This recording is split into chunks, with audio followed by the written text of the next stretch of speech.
सानिध्य मिल रहा है, आशीर्वाद मिल रहा है पूरे देश भर में। इनके ऊपर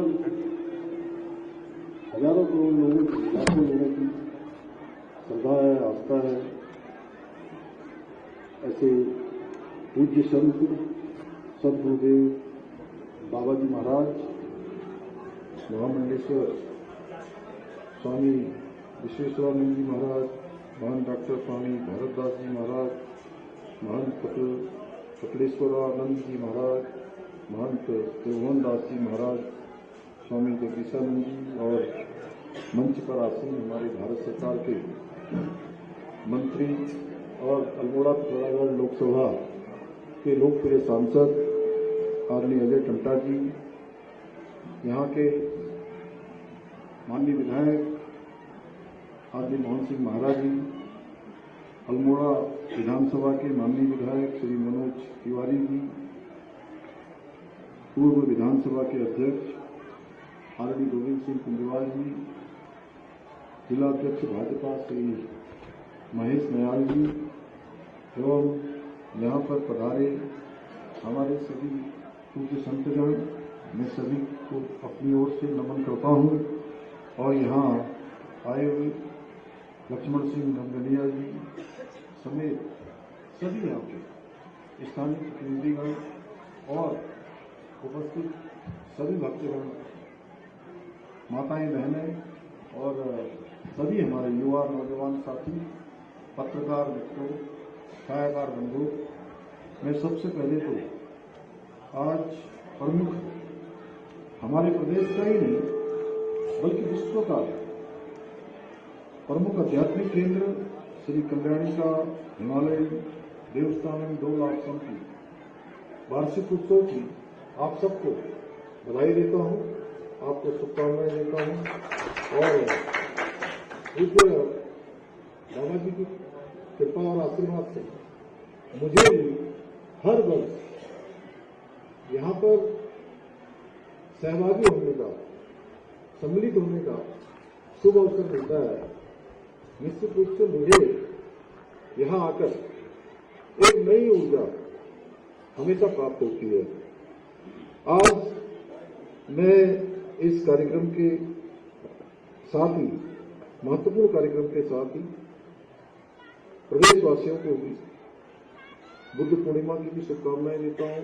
महात्मा बुद्ध के बताए मार्गों पर हम सब चलें,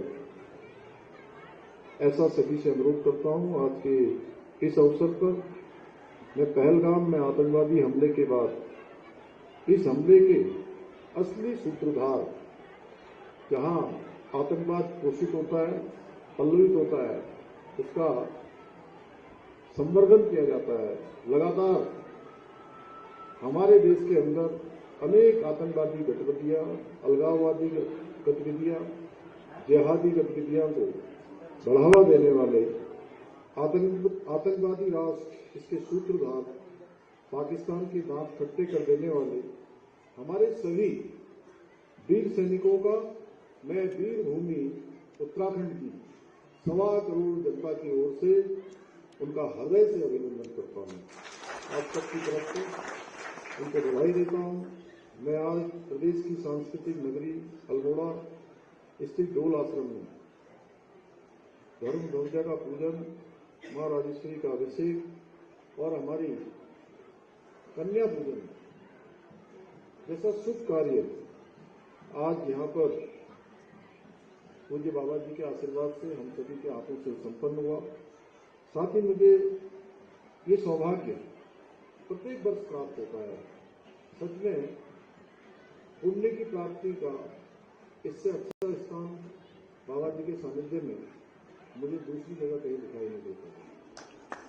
भाई बहनों, डोल आश्रम जैसे ध्यानपीठ की स्थापना जिस उद्देश्य के लिए की गई थी, आज उस उद्देश्य की पूर्ति के लिए आश्रम के सभी प्रबंधकगण, सभी इसकी व्यवस्थाओं को संचालित करने वाले और यहाँ से जुड़े हुए प्रत्येक व्यक्ति जिसका प्रयास अनर्थक रूप से अभूतपूर्व है, उनकी जितनी प्रशंसा की जाए उतना कम है। यह आश्रम जहाँ एक और हमारे राज्य के अंदर धार्मिक पर्यटन को बढ़ावा दे रहा है, वहीं युवाओं को भारतीय संस्कृति के बारे में शिक्षित करने का भी महान कार्य कर रहा है। अभी बाबा जी ने मुझे बताया, यहाँ पर हिंदुत्व से लेकर तमाम प्रकार के जो नैतिक जीवन में होने वाले आने वाले ऐसे हमारे नौनिहालों के जीवन को एक तरह से आगे मार्ग दिखाने का काम इस माध्यम से होता है, जो हमारे प्रदेश के सांस्कृतिक प्रदेश के लिए यह अत्यंत महत्वपूर्ण है। यह आश्रम हमारी प्राचीन सभ्यता संस्कृति के गौरव की जीती जागती मिसाल है। भाइयों बहनों, ये हम सभी का सौभाग्य है कि हम सब ने उस देवभूमि में जन्म लिया है जिसके कण कण में देवी देवताओं का वास है। यहाँ की समृद्ध सनातन संस्कृति को दुनिया आत्मिक शांति और आस्था की शांति से परिचित करवाती है। आदरणीय प्रधानमंत्री श्री नरेंद्र मोदी जी के नेतृत्व में हमारी सरकार देवभूमि उत्तराखंड की इस महान सांस्कृतिक विरासत को संरक्षित रखने के साथ साथ हमारे पौराणिक स्थलों के पुनर्निर्माण के लिए भी संकल्पबद्ध होकर काम कर रही है।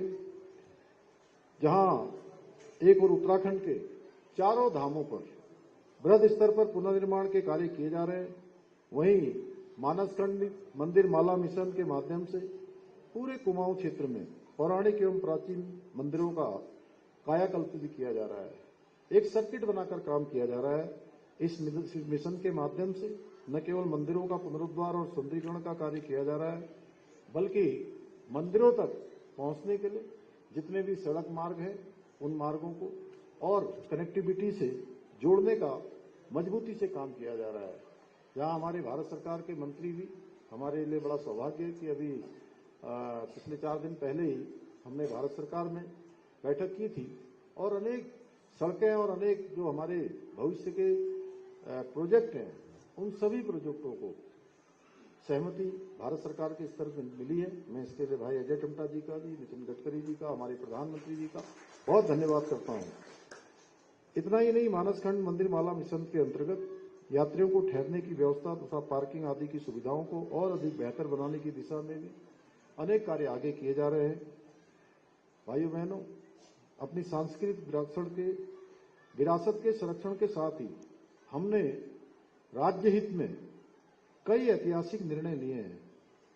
एक और जहां हमने प्रदेश में सबसे पहले हमको देवभूमि उत्तराखंड को गौरव प्राप्त हो गया कि समान नागरिक संहिता को लागू करने का ऐतिहासिक कार्य किया है। वहीं हमने प्रदेश में देश का सबसे प्रभावी नकल कानून लागू किया है और लागू होने पर पिछले 3 वर्षों में 23,000 से भी अधिक युवाओं ने सरकारी नौकरियां प्राप्त करने में सफलता प्राप्त की है। भाइयों बहनों, आप सभी को याद होगा पहले किस प्रकार से आए दिन नकल के मामले हमारे सामने आते थे।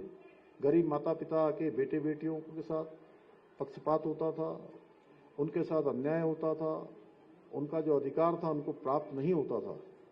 और हमने जब से सख्त नकल का कानून लागू करा, आज पूरे प्रदेश के अंदर प्रत्येक जनपद से हमारे गरीब माता पिता के बेटे और बेटियां जिनकी योग्यता, क्षमता और प्रतिभा है, वो सारे के सारे चयन में आ रहे हैं और एक भी मामले में, किसी भी मामले में एक भी नकल का प्रकरण सामने नहीं आया है।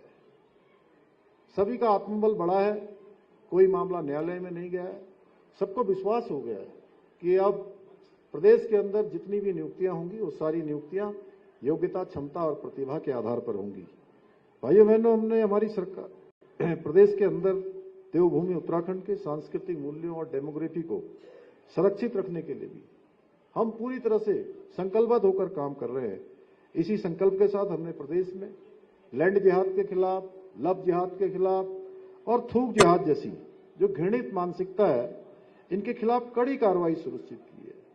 साथ ही हमने प्रदेश में एक सख्त धर्मांतरण कानून भी लागू किया है। इतना ही नहीं, प्रदेश में हमने एक सख्त भू कानून भी लागू कर दिया है, जिससे राज्य के मूल स्वरूप के साथ खिलवाड़ करने वालों के खिलाफ सख्त कार्रवाई सुनिश्चित की जाएगी। भाइयों बहनों, इसके अलावा हमने भ्रष्टाचारियों के खिलाफ भी सख्त कार्रवाई की है, क्योंकि भ्रष्टाचार का दीमक जो न केवल व्यवस्था को खोखला करता है बल्कि न्याय, समानता और विकास को पीछे धकेल देता है। हमने भ्रष्टाचार रूपी इस दीमक को जड़ से समाप्त करने के लिए जीरो टॉलरेंस की नीति अपनाई है। इसी का परिणाम है पिछले 3 वर्षों के कार्यकाल में भ्रष्टाचार के आरोप में करीब 200 से अधिक लोगों को गिरफ्तार कर सलाखों के पीछे भेजने का काम किया है। हमारी भ्रष्टाचार के खिलाफ ये लड़ाई भविष्य में भी इसी प्रकार जारी रहेगी, क्योंकि देवभूमि में पारदर्शी शासन होना चाहिए, पारदर्शी व्यवस्था होनी चाहिए, एक कार्य की संस्कृति होनी चाहिए, कार्य व्यवहार अच्छा होना चाहिए। उसको हम निरंतरता से आगे बढ़ाने का काम कर रहे हैं। भाइयों बहनों, हमारी सरकार पूर्ण प्रतिबद्धता के साथ उत्तराखंड को देश का अग्रणी राज्य बनाने के लिए एक विकल्प रहित संकल्प के मूल मंत्र के साथ निरंतर काम कर रही है। मुझे पूरा विश्वास है कि हमें अपने इस लक्ष्य तक पहुंचाने में आप सभी का आशीर्वाद इसी प्रकार मिलता रहेगा। इसी विश्वास के साथ एक बार पुनः कार्यक्रम में उपस्थित हमारे पूज्य बाबा जी को और सभी संतों को मैं सनातन संस्कृति के प्रत्येक प्रहरी को और यहाँ उपस्थित सभी भाई बहनों को भगवत रूप से प्रणाम करता हूँ और आशा व्यक्त करता हूँ कि आप सभी के मार्गदर्शन की छांव में शीघ्र ही हमारा प्रदेश देश का श्रेष्ठ राज्य बनेगा। इतना ही आप सबसे करते हुए बाबा जी को प्रणाम करते हुए अपनी बात समाप्त करता हूँ। बहुत बहुत